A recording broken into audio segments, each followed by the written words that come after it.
Bismillahirrahmanirrahim. Thanks a lot for participating in my class. Welcome to all my students. At this moment, I want to conduct a class. My class would be conducted for the students of class 9 and 10. Firstly, I want to give my identity. Teacher M. Akhtaruzzaman, Assistant English Teacher, Satentala Churamonikathi high school Jessore Jessore Sadar mobile 01725 663 440 class 9 and 10 subject English second paper topic complex sentence. So my dear students, already I have given my identity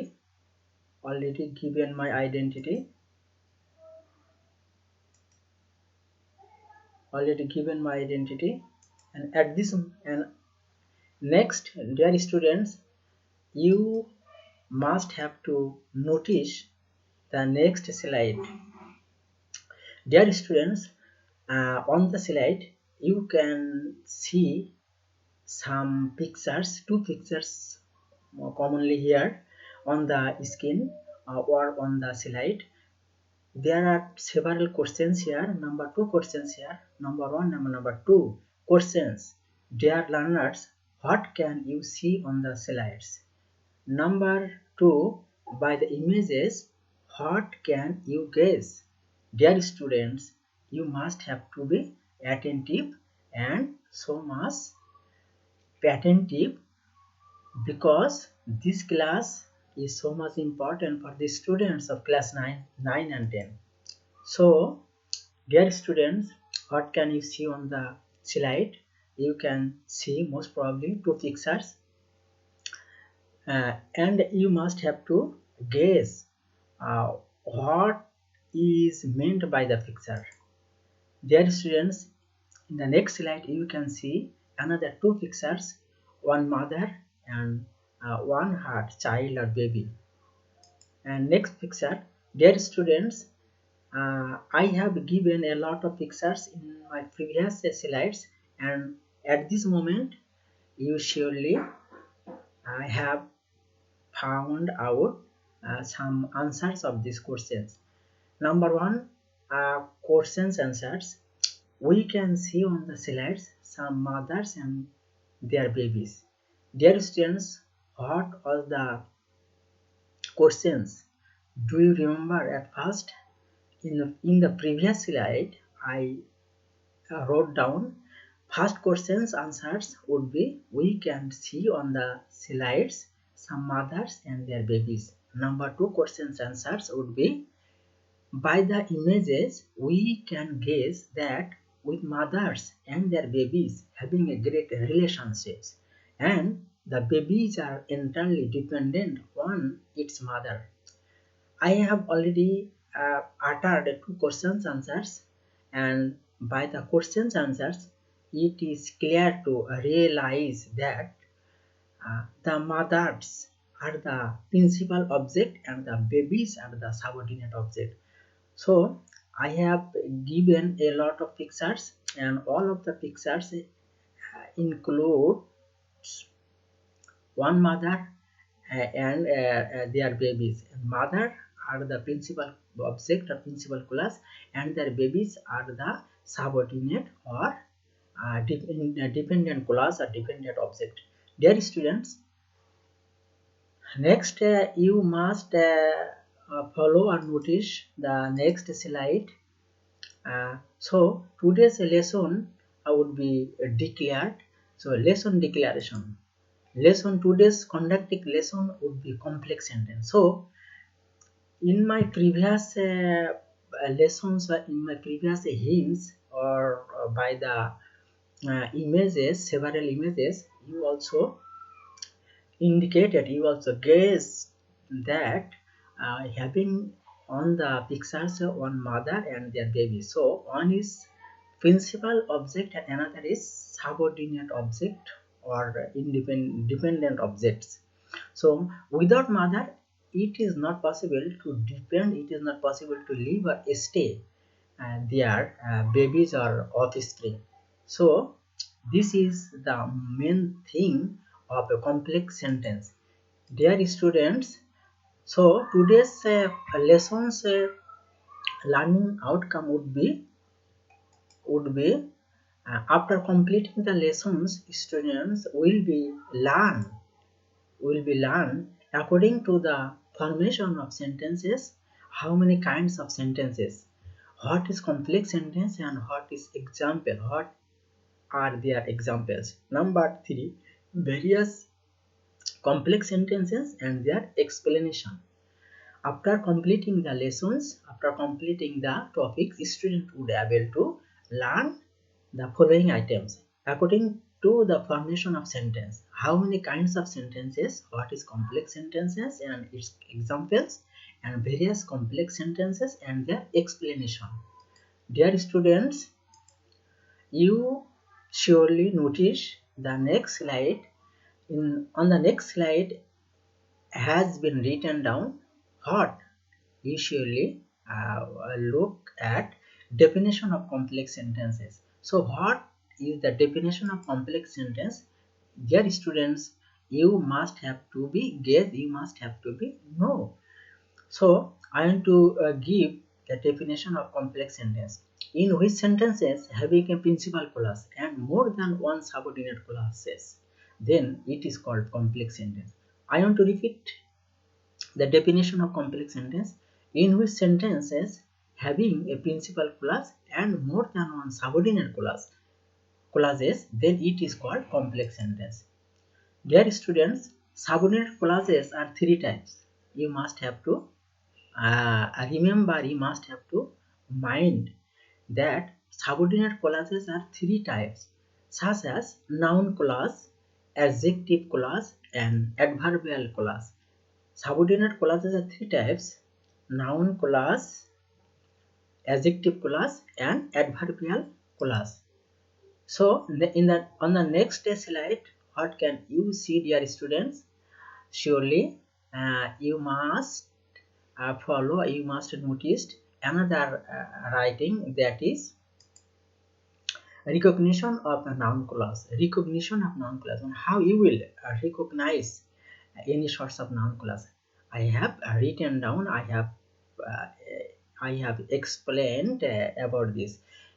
That is, in a noun clause, the subjects or the objects become like noun. In a noun clause, the subjects or the objects become like noun.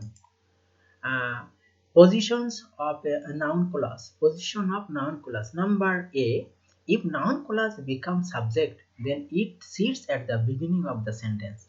Number, I am to repeat it. If noun clause becomes subject, then it sits at the beginning of the sentence.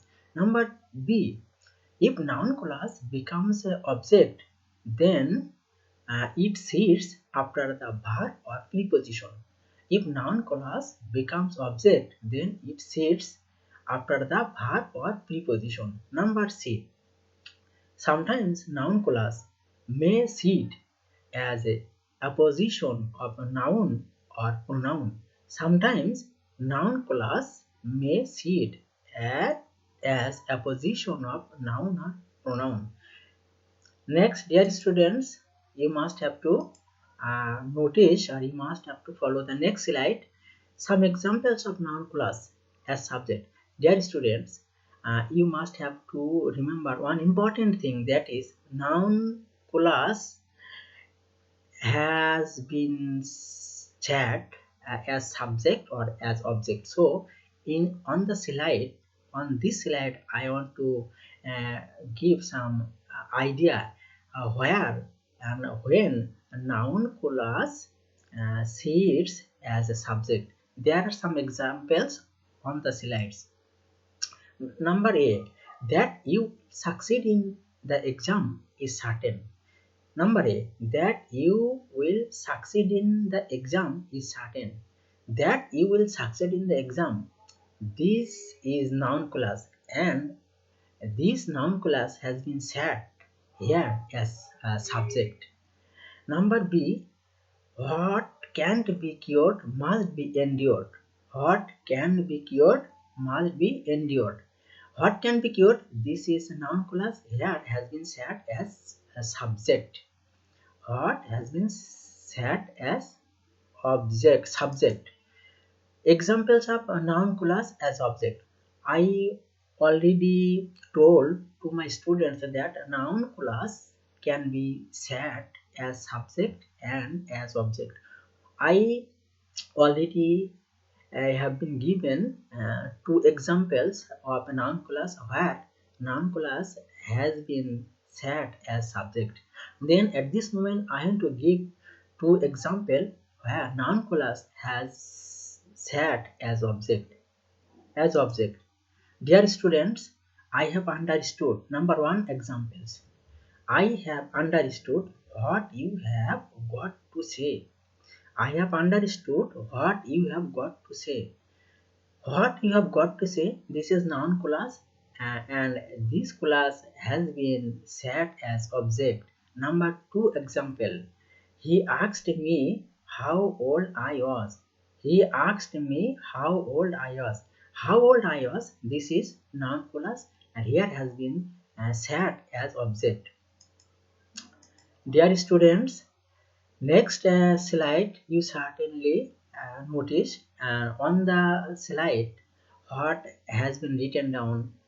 You surely look at definition of adjective clause. Definition of adjective clause.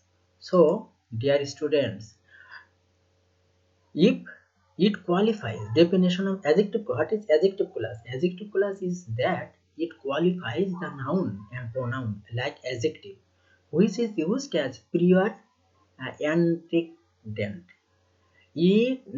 Adjective clause is that clause it qualifies the noun and pronoun like noun, which is used as prior antecedent. So at this moment I am to offer or provide some examples of a adjective clause. Examples of adjective clause. Number A, the man who committed the murder has been arrested. I am to repeat the first examples of adjective clause. The man who committed the murder has been arrested. Here, dear students, notice one important thing, that is uh, who committed the murder. Who committed the murder? This is adjective clause. This is adjective clause. Next examples, number B. She is the only girl who, who could answer my question. She is the only girl who could answer my question. Who could answer my questions? This is adjective clause. Dear students, you would be so much helpful if you notice the next slide. On the next slide, what has been written down that definition of adverbial clause. Definition of adverbial clause. And dear students, what is adverbial clause? Adverbial clause is that clause which qualifies generally any verb, adjective or any other adverb like adverb, then it is called adverbial clause.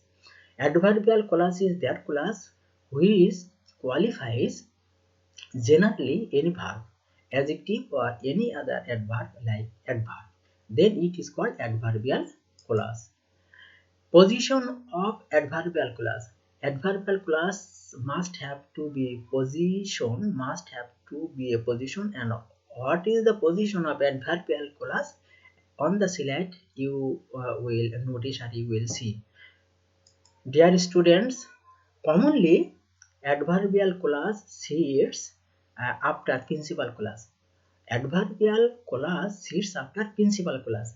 I am to give an example for your greater realization. Number A.